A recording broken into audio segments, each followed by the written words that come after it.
하나님의 말씀은 신약성경 베드로전서 3장 1절에서 6절까지 말씀입니다. 신약성경 베드로전서 3장 1절에서 6절까지 말씀. 제가 가진 성경은 신약성경 380쪽입니다. 신약성경 380쪽 베드로전서 3장 1절에서 6절까지 말씀을 저하고 함께 교독하도록 하겠습니다. 제가 먼저 1절을 읽겠습니다. 아내들아, 이와 같이 자기 남편에게 순종하라. 이는 혹 말씀을 순종하지 않는 자라도 말로 말미암지 않고 그 아내의 행실로 말미암아 구원을 받게 하려 함이니, 너희의 단장은 머리를 꾸미고 금을 차고 아름다운 옷을 입는 외모로 하지 말고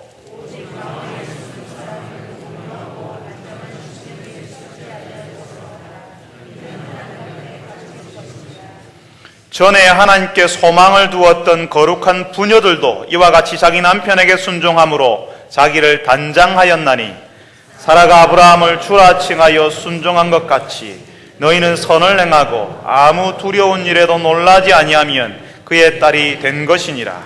아멘. 할렐루야 찬양대에서 하나님께 찬양을 올려드리겠습니다.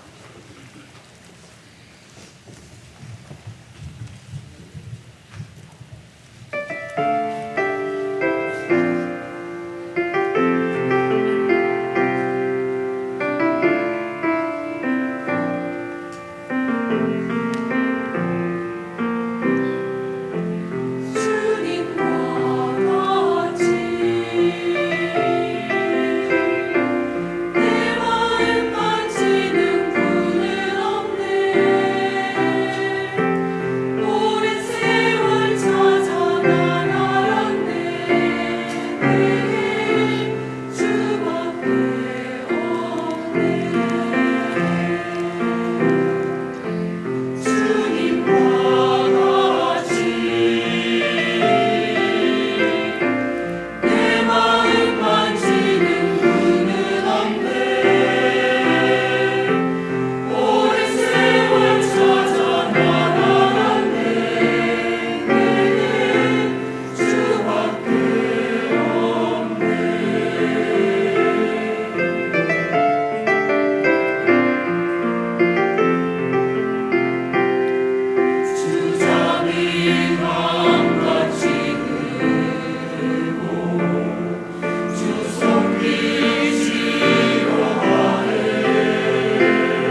주님과 같이 내 마음을 만지시는 분은 없네.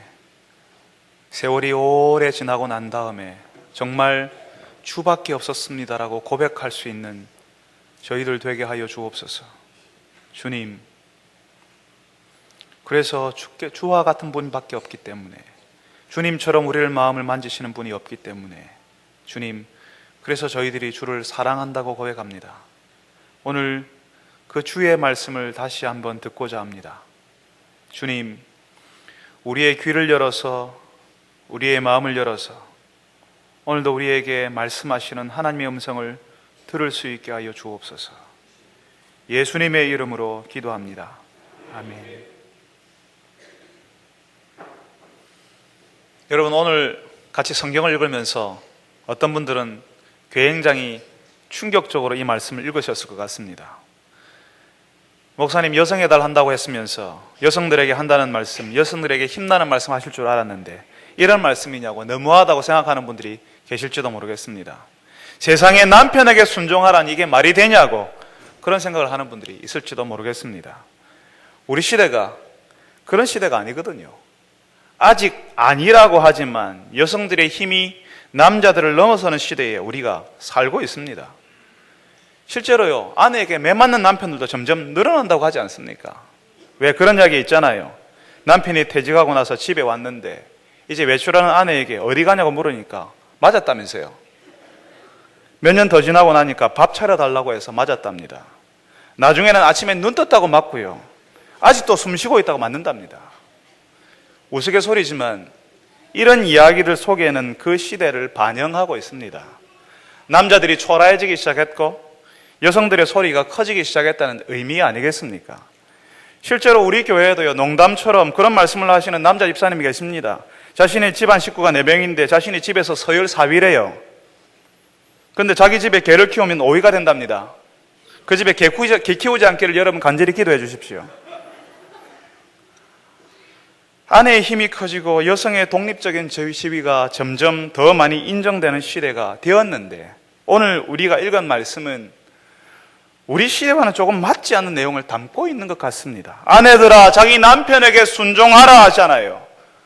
그렇게 순종해야 될 이유를 바로 뒤에서 이렇게 하나님께서 말씀하시는데, 순종해야 될 이유가 혹 그 남편이 말씀에 순종하지 않는 자라도 그 아내의 말로 말미암는 것이 아니라 그 아내의 행실로 말미암아 구원을 받게 하려고 아내들아 그 남편에게 순종하라 말씀하시는 겁니다. 그러니까 이 당시의 정황을 보니까, 이 말씀이 쓰여진 그 당시의 정황을 보니까 믿는 아내들이 믿지 않는 남편들과 함께 살았다는 사실을 우리가 알 수 있습니다. 처음부터 예수를 안 믿는 남자와 결혼한 것일 수도 있고, 결혼하고 나서 나중에 아내가 예수를 믿게 된 경우라고 볼 수가 있습니다. 그 당시 여성들은요, 그 당시에 로마 제국 당시의 여성들은 남편이 믿는 신앙을 따라야 했습니다. 그런데 예수 믿는 아내들은 남편과 다른 신앙을 가지고 있으니까 남편들이 의심을 하는 거예요. 어디 광신자 집단에 가서 헛된 가르침에 빠져 있는 게 아닌가 하는 두려움을 그 당시 남편들이 가지고 있었습니다. 그러니까 그 남편들에게 순종하고 하나님을 두려워하는 행실, 정결한 행실을 해서 그 행실이 남편이 생각하는 그런 것이 아니라는 것, 오히려 남편이 따라와도 좋을 만한 것이라는 사실을 보여주라는 겁니다. 믿지 않는 불신 남편에게 순종하는 것이 그 남편을 구원으로 이끌 수 있다는 사실을 말하고 있는 거죠. 그런데 여러분, 우리 교회에서도 경험하신 분이 많으시겠지만 불신 남편, 안 믿는 사람과 함께 있을 때에 감내해야 될 것들이 참 많습니다. 그 남편들이 한 번씩 그런 이야기 하거든요. 왜 니는 맨날 교회만 가는데? 사실 맨날 가는 게 아닌데요. 그렇게 표현을 해요. 왜 니는 맨날 교회만 가는데? 왜 너는 교회에서 사냐고? 사실은 교회에서, 목사도 교회에서 안 살거든요. 그런데 왜 너는 맨날 교회만 가고 맨날 교회에서 사냐고 이야기합니다. 교회는 열심히 가고 시집살이에는, 시댁에는 왜 그렇게 열심히 하지 않냐고. 교회만 다니지 말고 애도 좀 신경 쓰라고, 남편도 신경 쓰라는 그런 말을 들을 때가 있습니다. 사실 맨날 교회만 가는 거 아니고 교회에서 사는 것도 아닌데, 시댁 어른들에게 한다고 하는데 교회만 신경 쓰고 아이나 남편은 내팽개치는 것이 아닌데, 교회 다닌다는 이유 때문에, 예수 믿는다는 것 때문에 안 믿는 남편에게 그런 이야기를 들으면요, 참 속상합니다. 자존심 상하고요. 내가 뭐하러 그런 말 들으면서 교회 다녀야 하는데 라는 생각이 치밀어 오를 때가 있습니다. 심지어는 내가 저 사람하고 계속 살아야 되나 하는 그런 생각이 들 때도 있습니다. 그런데 여러분, 우리가 모두 고난당하신 예수님을 따르는 사람들입니다. 예수님을 따르는 사람들이라면 예수님처럼 당연히 자신의 삶에, 자신의 인생에 어려움과 고난이 있을 줄 알아야 합니다. 예수 믿는 것이 쉽지 않습니다. 그런데 예수님께서 한술 더 떠서 뭐라고 하시냐면요, 제자들에게, 예수님을 따르는 사람들에게 섬기는 사람이 되어야 한다라고 말씀하시잖아요. 그냥 말씀만 한 게 아니라 예수님이 직접 보여주셨어요. 하나님의 아들이신 예수님께서 마치 노예처럼 종의 모습으로 자신의 제자들, 사람들을 섬겨주셨습니다. 발을 씻기고 허리에 수건을 두르고 제자들의 발을 뽀독뽀독 씻기는데요, 그런 일은요, 그 당시에 제일 하급, 제일 밑바닥에 있는 노예들이나 하는 일이었거든요. 예수님이 제자들에게 너희들도 이렇게 하라고 말씀하십니다. 그런데 그게 아니에요. 그것뿐만이 아닙니다. 예수님께서 죄인을 위해서 죽으시는 모습까지 보여주십니다. 예수님께서 누구를 위해 죽으신다고요? 선한 사람, 착한 사람, 예수님을 좋아해 줄 만한 사람을 위해서 죽으시는 것이 아니라 죄인을 위해서 죽으십니다. 그래서 예수님을 따르는 사람들도 다른 사람들에게 섬기는 자로, 순종하는 자로 살아야 한다는 사실을 알려주시는 거죠. 여러분, 교회에 웬만히 다니면요, 교회 좀 다니면 이런 이야기 다 알아요. 섬김, 순종, 뭐 이런 거 좋은 말이잖아요. 내가 예수님을 따르는 사람들이기 때문에, 그래 나도 예수님을 섬기고 예수님께 순종해야지, 이런 생각, 그런 마음 다 웬만하면 다 가지고 있습니다. 그런데 그 섬김, 그 순종을 해야 하는 대상이 우리를 참 헷갈리게 만든다는 거예요. 우리는 예수님께 뭔가를 드리고 싶고 예수님을 위해서 뭔가를 해야 한다고 생각하거든요. 예수님을 위해서 사는 것은 예수님을 위해 뭔가를 하는 것이라고 생각해요. 그래서 예수님께 드리는 것, 뭔가 예수님께 드려야 한다고 생각해요. 그리고 잘 못해서 미안하다고 생각해요. 우리를 위해서 종되어 주신 그 예수님을 위해서 뭔가를 드려야 되는데 내가 참 못하고 있어 라고 생각해요. 그런데 하나님께서 우리에게 말씀하시는 것은 아니야, 그게 아니야, 너의 남편에게 순종하는 거야 라고 가르쳐 주시는 겁니다. 내 남편에게 순종하라고, 네 남편에게 순종하는 것이 예수님을 섬기는 것이고 예수님께 드리는 것이라 말씀하시는 거죠. 그러니까 이게 힘들어요.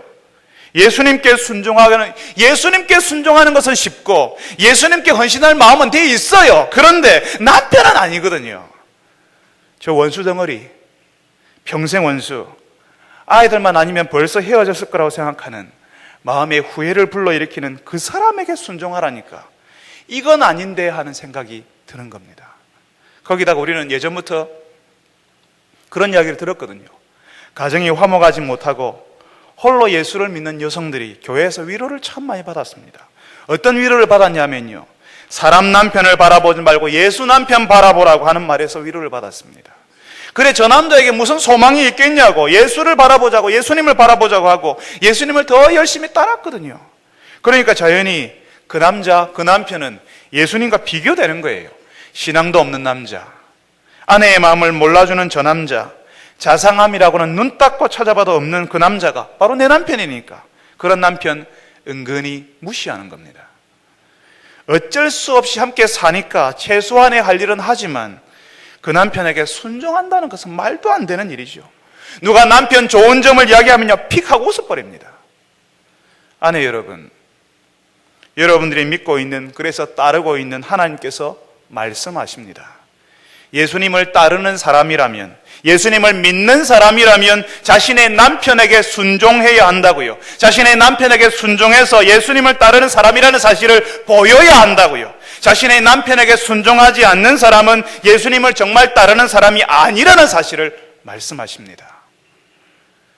우리는 순종이라고 하니까 마치 예전 조선시대로 돌아가는 것 같은 깝깝함을 느낄 수가 있습니다. 지금 시대가 어느 시대인데 아직도 남편에게 순종하라는 말을 하냐고, 그런 말이 통하는 시대냐고 그렇게 이야기하실지 모르겠습니다. 노예가 있던 시절에는 당연히 종 노예에게 순종이라는 말이 통했습니다.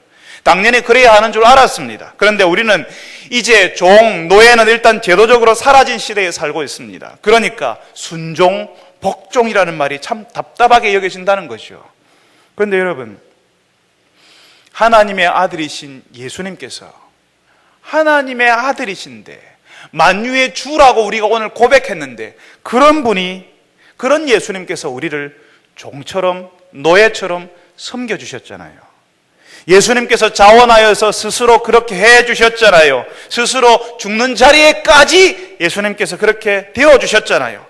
예수님을 따르는 사람들이 예수님이 자원해서 그렇게 스스로 종이 되신 것처럼 예수님을 따르는 사람들이 이 시대에 자원해서 섬기는 사람이 되려고 할 때에, 특히 아내가 남편을 섬기고자 할 때에 쓸 수 있는 말이 있습니다. 그 말은 존경이라는 말입니다.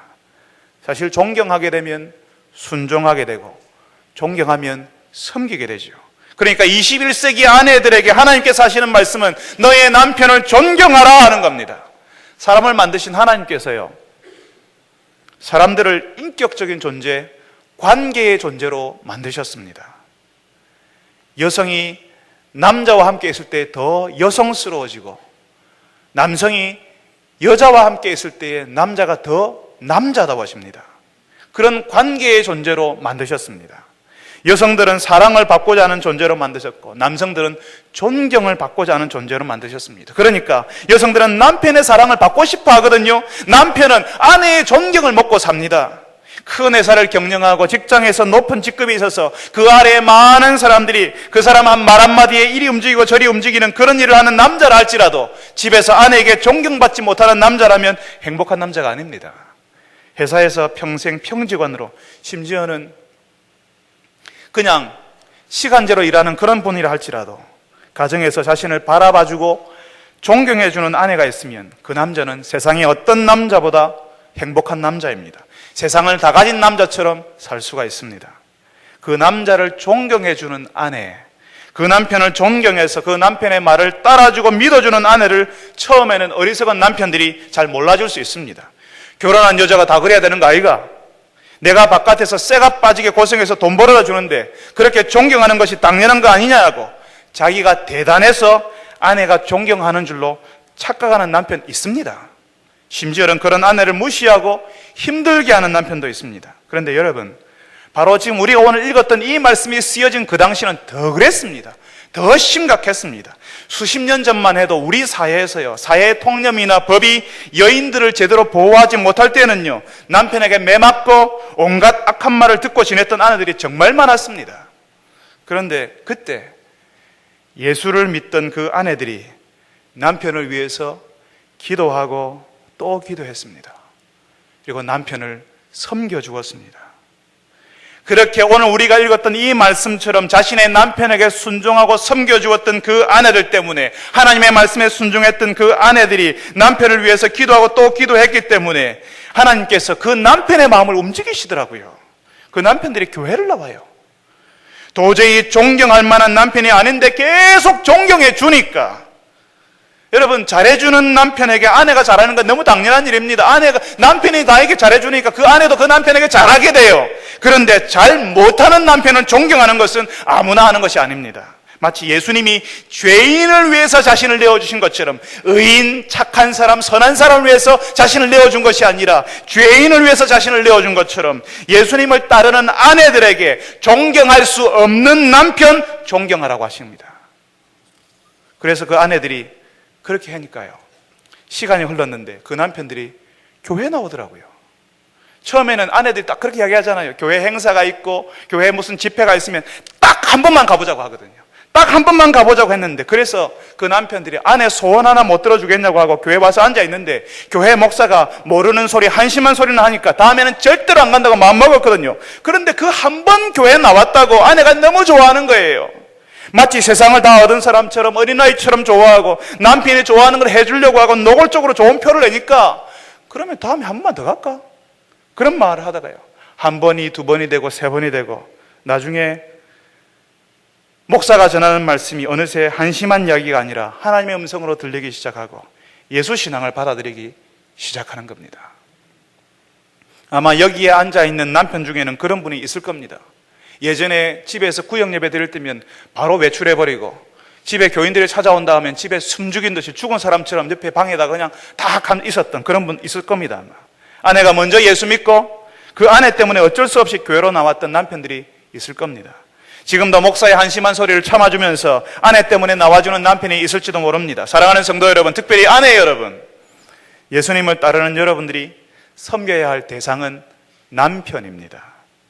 내 남편이 교회에 나오지 않는다고, 신앙생활을 하지 않는다고, 남편이 너무하다고 생각하지 마십시오. 오늘 말씀대로 여러분이 그 남편을 존경하였는지, 그리고 그 존경을 가지고 그 남편을 섬겼는지 한번 보십시오. 여러분이 남편을 존경할 때에 예수를 믿는 남편이라면 아내를 사랑하는 남편, 세상을 다 가진 남편이 될 것이고, 예수를 모르는 남편이라면 여러분의 그 헌신을 통해서 예수님을 알게 되는 일이 일어나게 될 것입니다. 오늘 하나님이 말씀하시는 대로 남편에게 순종해 보십시오. 여러분의 그 남편 존경해 주십시오. 그래서 예수님을 믿고 따르는 여러분의 믿음이 여러분의 남편에게도 흘러나가도록 하시는 여러분 되시기를 간절히 바랍니다. 남편들만 아멘 하시네요. 남편에게 순종하라고 하신 하나님께서 그 다음에 무엇이 아내를 아름답게 하는지를 말씀하십니다. 하나님께서 뭐라고 하시죠? 오늘 우리가 읽었던 말씀 3절과 4절에 그렇게 하세요. 너희의 단장은 머리를 꾸미고 금을 차고 아름다운 옷을 입는 외모로 하지 말고 오직 마음에 숨은 사람을 온유하고 안정한 심령에 썩지 아니할 것으로 하라. 이것이 하나님 앞에 값진 것이다 말씀하십니다. 그 당시 여인들이요, 치장하는 것을 굉장히 좋아했습니다. 그 당시에도 유행하는 것이 있었습니다. 트렌드가 있었습니다. 로마 시대의 여인들은 그 시대의 유행에 아주 민감했습니다. 머리를 꾸미고 장식하는데 아주 많은 공을 들였습니다. 얼굴을 빛나게 하는데, 실제로 여인들이 금으로 아름다운 옷으로 자신을 빛나게 하려고 하는 것은 예전이나 지금이나 마찬가지죠.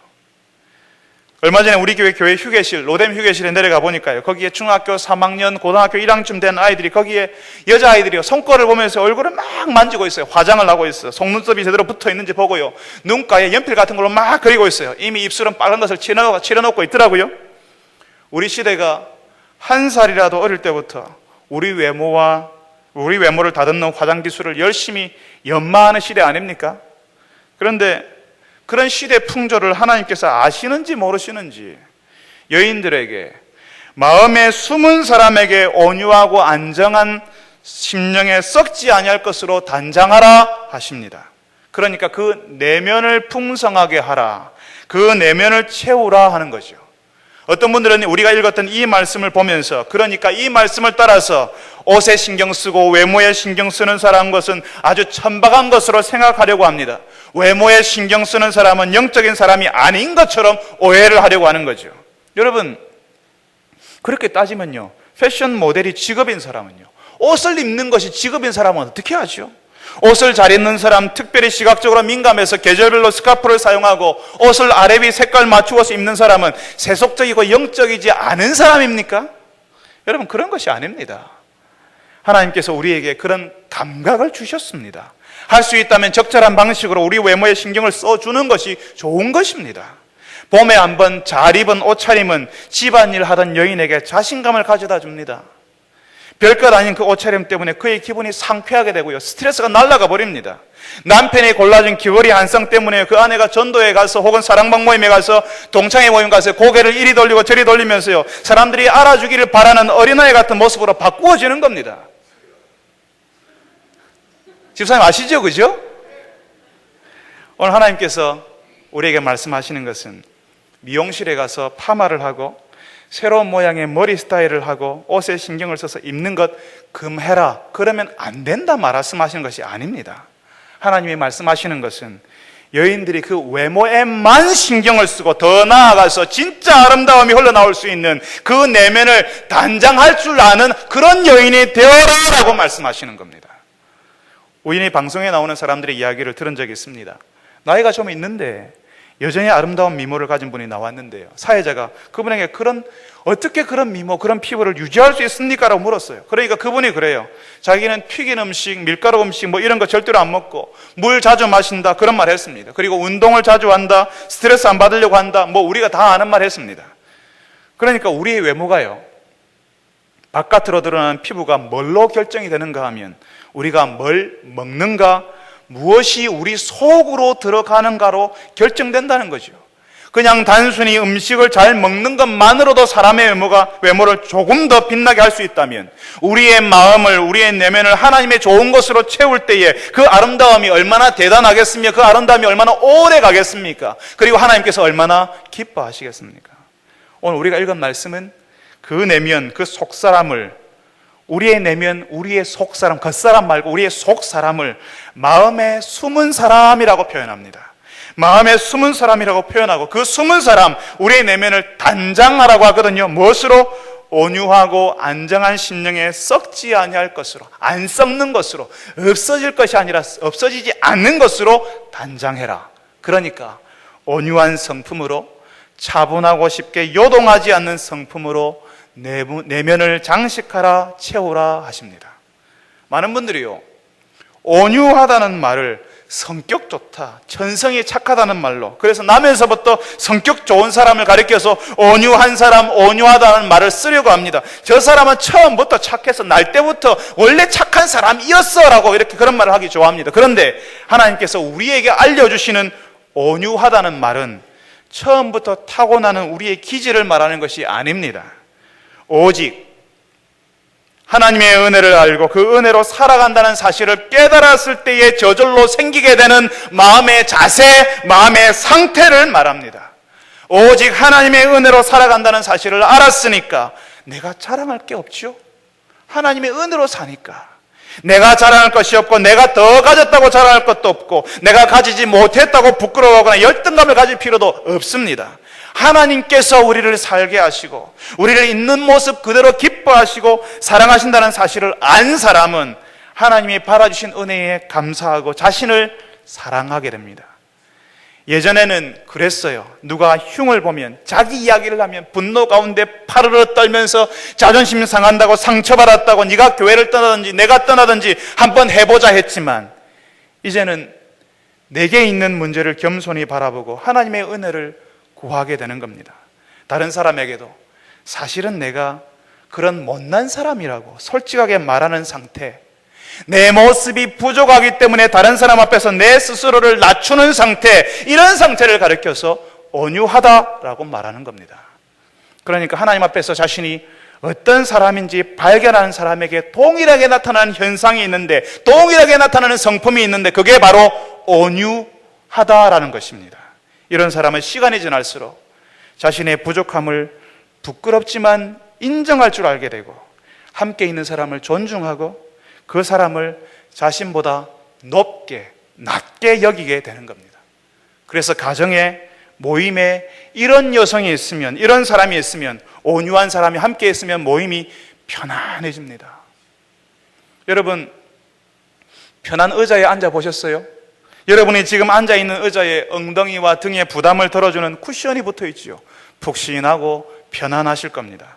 온유한 사람이 거기에 있다는 것은, 그 가정, 그 모임에 있다는 것은 그런 푹신한 쿠션이 붙어있는 의자와 같습니다. 딱딱한 의자에는 오래 앉아있지 못합니다. 어쩔 수 없이 앉아야만 하는 형편에서는 앉아는 있지만 영 불편해요. 아래 앉아있으면 스스로 몸이 불편하고 근육이 굳어지고 뼈들이 삐걱거리는 그런 마음이 듭니다. 그런데 그 의자에 쿠션이 있으면요, 오래 있어도 괜찮아요. 편안해요. 앉아있고 싶어요. 계속 거기에 있고 싶어요. 그 쿠션 때문에 편안하다는 생각을 못할 수도 있습니다. 있는 듯 없는 듯 자신을 드러내지 않으니까. 그런데 없으면요, 당장 불편해집니다. 시간이 지나면 지날수록 뭔가 삐걱거리고 뭔가 경직이 되고 긴장이 되는 그런 분위기를 어쩔 수가 없는 거죠. 그 모임에 그 사람이 없으면 뭔가 아쉽고, 그 사람이 있으면 그 모임이 기름칠한 것처럼 편안하고 잘 돌아가는 겁니다. 온유한 여성들이 가정을, 그리고 공동체를 얼마나 평안하게 만드는지 모릅니다. 그 모임에 사람들이 들어가고 싶어하고 그 사람에게 기대고 싶게 만드는 거죠. 마치 쿠션처럼. 우리 교회에요, 새로운 성도가요, 사랑방에 들어갔는데 그분이 그렇게 이야기해요. 자랑스럽게, 한 번도 사랑방 모임에 안 빠졌습니다. 우리 사랑방의 권사님이 너무너무 좋습니다. 그렇게 이야기하더라고요. 제가 그 이야기를 듣고 얼마나 기분이 좋았는지 모릅니다. 그 권사님이 그렇게 해주셨거든요. 그 모임을 마치 쿠션처럼 그 사람이 거기에 오래 있게 쉽게 만들도록 그런 역할을 해주셨거든요. 그렇게 그런 자신의 내면을 온유함으로 채워서 그런 모습이 그 사람에게도, 그분에게도 그렇게 흘러갔거든요. 하나님께서 여성들에게, 특별히 자신을 꾸미고 단장하려고 하는 아내들에게 그 내면을 온유함으로 단장하라고 하실 뿐만 아니라 또 한 가지를 더 말씀하십니다. 온유하고 안정한 심령에 썩지 아니할 것으로 단장하라 하시는데, 그때 안정한 심령이라는 표현은 조용히 한다, 침묵을 지킨다는 말입니다. 스스로 침묵하는 것을 말합니다. 이전까지는 하나님의 은혜를 알기 전에는, 하나님의 은혜를 알고 누리기 전에는 나를 드러내고 싶고 누군가 나를 알아주기를 바라고 자랑하고 싶고 다른 사람의 부족함을 지적하는 말을 하고 싶어서 견딜 수 없었습니다.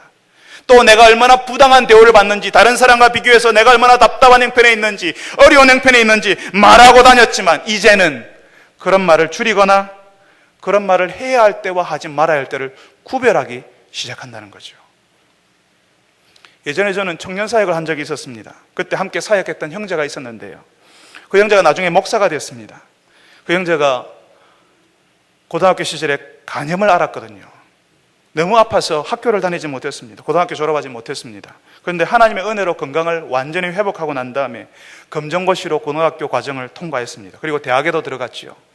그 형제가 이제 결혼을 하려고 하는데, 그 형제가 아팠던 사실을 아는 교회의 여자 성도들이 그 형제와 결혼하려고 하는 자매의 어머니에게 가서 이야기를 하는 겁니다. 아이고, 왜 그 청년하고 결혼을 시키냐고. 건강하지 않은 청년인데, 아픈데, 학교도 제대로 못 다녔는데. 그런데 그 이야기를, 그 자매 가정에서 했던, 그 가정에 가서 했던 그 이야기를 그 형제 집안에서 못 들었겠습니까? 다 듣고 있었습니다. 그 형제와 자매가 결혼했지만 결혼하기 전에 참 쓰라린 경험 한번 하고 시작했습니다. 그런데 참 아쉽게도 그 형제가 결혼하기 전에 그런 이야기를 하고 그리고 다른 사람들에게 퍼뜨리고 다닌 분들은 그 교회의 권사님들이었습니다. 성도의 가정을 다니면서 위로하고 격려하고 도와주라고 세워진 분들이 비방하고 깎아내리고 부족함을 찾아내어서 그것만 말하더라는 겁니다. 뭐라고 하면서 말하지요? 이거 비밀인데, 아무에게도 말하면 안 되는데 당신만 알고 있으라고 하면서 이야기하는 거죠. 그것도 좋은 이야기 아니라 그 사람을 힘들게 하는 이야기, 판단하는 이야기, 공동체에 전혀 도움이 안 되는 이야기를 온 정성을 들여서 말하는 겁니다.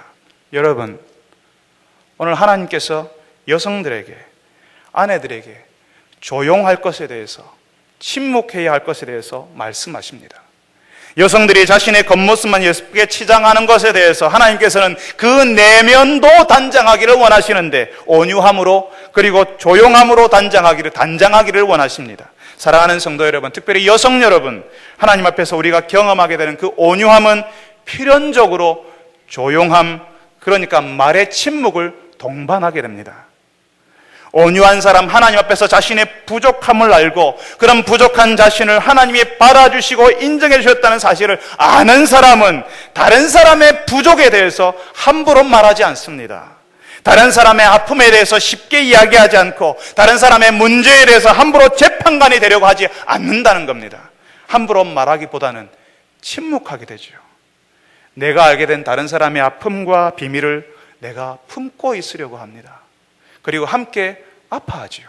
그리고 도와주려고 하고 그 사람이 좋아지도록, 회복되고 변화되도록 도와줍니다. 여러분, 이렇게 자신의 내면을 단장하는 것이 하나님 앞에서 귀한 것이라고 하십니다. 하나님이 인정하시는 아름다움이라고요. 예전에 믿음의 아내들, 믿음의 여성들도 남편에게 순종하면서 자신의 내면을 단장했다 말씀하십니다. 이런 아내들은 시간이 지날수록 그 내면의 아름다움, 성숙함 때문에 더 아름다워지고 세월이 지날수록 더 믿을만하고 의지할 만한 여성이 될 것입니다. 세월이 흐르면서 빛나던 20대의 얼굴은 사라지고 팽팽하던 피부에 주름이 찾아오고 화려한 옷을 입어도 예전만 못하게 되는 때가 오겠지만 그 남편은 그 아내를 깊이 신뢰할 것이고 그 아내를 사랑하게 될 것입니다. 자신을 존경해 주니까요. 자신을 존경해 줄 뿐만 아니라 그 내면이 온유함과 조용함에 있어서 그 아내와 대화를 하는 것이 즐겁고 그 말이 다른 사람에게 엉뚱하게 흘러가지 않을 것을 알기 때문에 더욱 신뢰하게 되는 것입니다. 시간이 지날수록 남편에게만 중요한 여성이 아니라 그 자녀들에게 신뢰를 얻는 어머니가 될 것이고 그 여성에 속해 있는 공동체에서도 중요한 사람, 없어서는 안 될 사람, 많은 사람들에게 신뢰를 얻는 사람이 될 것입니다. 그 아내 때문에 행복하다고 말하는 사람들이 시간이 지날수록 더 많아질 겁니다. 그 아내는 그 남편을 더욱 빛나게 만들 것이고, 그 자녀들을 정서적으로 안정된 자녀들로 양육할 것이고, 자신이 속한 공동체를 단단하게 만들 것입니다. 여러분, 아내 여러분, 오늘 하나님이 말씀하시는 그 내면을 온유함과 침묵의 미덕으로 채우고 남편에게 순종하는 아내를 하나님이 기뻐하십니다. 여러분이 남편을 존경하는 아내, 그 내면을 하나님이 기뻐하시는 성품으로 채우려 하는 아내가 될 때에, 그렇게 되기를 사모하고 기도하고 또 기도할 때에 하나님께서 여러분이 사랑하는 남편을 빛나게 할 것이고, 여러분의 가정과 공동체가 하나님의 은혜로 채워지게 만드실 것입니다. 사랑하는 성도 여러분들이, 특별히 우리 교회의 아내 여러분들이 자신의 내면을 하나님의 은혜로 채우시는 분들이 되시기를 바랍니다. 하나님의 은혜 때문에 그 내면이 풍성하여지고 성품이 조금씩 다듬어지고 바뀌어가는 사람이 되셔서 여러분들 때문에 남편이 빛이 나고 자녀들이 여러분의 성품을 담고 여러분들이 들어가는 곳마다 여러분을 칭찬하고 여러분들과 함께 있기 원하는 사람들이 많아지기를 간절히 바랍니다. 우리 같이 한번 기도합시다. 조용히 한번 오늘 우리가 들었던 말씀대로 같이 한번 기도합시다. 같이 한번 기도할 때 이렇게 한번 기도했으면 좋겠습니다. 우리 가운데는 혼자서 가정에서 외롭게 쓸쓸하게 혼자 신앙생활을 하는 여성들이 있습니다. 남편과 함께 신앙생활을 하고 예수를 같이 믿고 싶지만, 함께 교회 다니고 싶지만, 그런 부부들을 보면서 정말 부러운 마음은 드는데 남편이 교회 올 마음을 가지지도 않고 교회 다니는 것들을 싫어하는 그런 아내들이 우리 가운데 같이 있습니다. 우리 같이 한번 위해서 기도합시다. 그런 아내들 하나님 위로해 주시고 그 외롭고 쓸쓸한 시간 잘 견딜 수 있게 해주십시오라고 기도합시다. 그 아내들이, 우리 교회의 아내들이 남편을 존경하는 아내 되게 해주십시오. 우리 교회의 남편들이 아내를 사랑하는 남편 되게 해주십시오라고 우리 같이 한번 기도합시다. 그래서 온 가정이 믿음으로 하나 되는 가정이 이룰 수 있게 해주십시오. 우리 같이 한번 기도할 때 불신 남편들이 주께로 돌아오게 하여 주옵소서. 또 우리 교회 여성들이 자신의 내면을 단장할 줄 아는, 하나님의 성품으로 단장할 줄 아는, 하나님의 성품으로 자신의 내면을 채울 줄 아는 그런 여성들, 성숙한 여성들, 믿음의 여성들 되게 하여 주옵소서라고 우리 조용히 같이 한번 기도하도록 하겠습니다. 다 같이 한번 기도합시다. 거룩하신 하나님 아버지, 오늘 저희들이 주 앞에 나와서 주의 말씀을 듣습니다. 주님, 우리 가운데는 참 외롭고 쓸쓸하게 주님 예수를 믿고 교회를 다니는 우리 아내들이 있습니다. 여성들이 있습니다. 주님, 이들을 주님께서 기억하시고 주님 이들을 위로하여 주시옵소서. 그 외롭고 쓸쓸한 시간 견딜 수 있게 하시고 버틸 수 있게 하여 주옵소서. 주님, 이들이 저 자신의 남편을 섬기고 자신의 남편을 존경함으로 주님 이들을 통하여서 하나님의 은혜가 그 남편에게도 흘러가게 하여 주옵소서. 그들이 있는 자리에서 주님 하나님의 성품이 흘러나오게 하시고 자신의 내면을 온유함과 침묵의 미덕으로 채우는 그런 성숙한 여성들 되게 하여 주시옵소서. 주님, 그리하여서 그들의 가정이, 그들이 속한 공동체가, 그들이 섬기는 가족들이 그 아내로 인하여서, 그 여성으로 인하여서 빛이 나게 하시고 풍성하여지게 하시고 단단하여지게 주님 도와주시옵소서. 사랑하는 주님, 우리가 함께 기도했습니다. 우리와 함께 있는 우리의 자매들, 우리와 함께 있는 그 여성들 가운데는 홀로 신앙생활을 하고 홀로 예수 믿는 외롭고 쓸쓸한 시간들을 보내는 아내들이 함께 있습니다. 주님, 그들을 긍휼히 여겨 주옵소서. 그들의 남편들이 그 아내가 믿고 있는 예수 신앙 이해하게 하시고 함께 신앙생활을 할 수 있는 그런 날 오게 하여 주시옵소서. 주님, 그 아내들이 남편들을 존경하게 하시되 예수님께서 보여주신 것처럼 그렇게 남편을 섬기고 존경할 수 있도록 도와주시옵소서. 주님, 어떨 때는 그 남편 참 아내를 힘들게 하고 어렵게 하고 곤란하게 하는 남편일 수 있습니다. 주님, 어려워서 힘들어서 주 앞에 눈물로 기도할 때에 그 아내들의 기도를 들으시고 위로하여 주시옵소서. 주님, 그 가정이 믿음으로 하나 되는 가정 되게 하시고 그 남편들이, 우리 교회에 들어와 있는 그 남자들이 아내를 사랑할 줄 아는 남자들, 그런 남편들 되게 하여 주시옵소서. 주님, 믿음으로 하나 되는 가정 이루게 하시되 그 여성들이 남편을 섬기고 존경하고 자신의 내면을 온유함과 침묵의 미덕으로 채울 줄 아는, 단장할 줄 아는 그런 성숙한 여성 되게 하여 주시옵소서. 그런 여성 되기를 위하여서 기도하게 하시되, 외모를 치장할 줄 아는 화장의 기술을 배우는 세련된 옷을 입고 다니는 그런 여성일 뿐만 아니라 자신의 내면을 하나님께서 기뻐하시는 성품으로 채워나갈 줄 아는 귀한 여성들, 아름다운 여성들 되게 하여 주시옵소서. 이런 여성들 때문에 그의 가정이 풍성하여지게 하시고, 그가 속한 공동체에 수많은 사람들이 그 여성 때문에, 그 편안케 하는 그 온유함과 침묵의 매력 때문에 그를 신뢰하고 따르는 사람들이 많아지게 하여 주시옵소서. 그분들 때문에 교회가 풍성하여지고 단단하여지게 하여 주옵소서. 예수님의 이름으로 기도합니다. 아멘.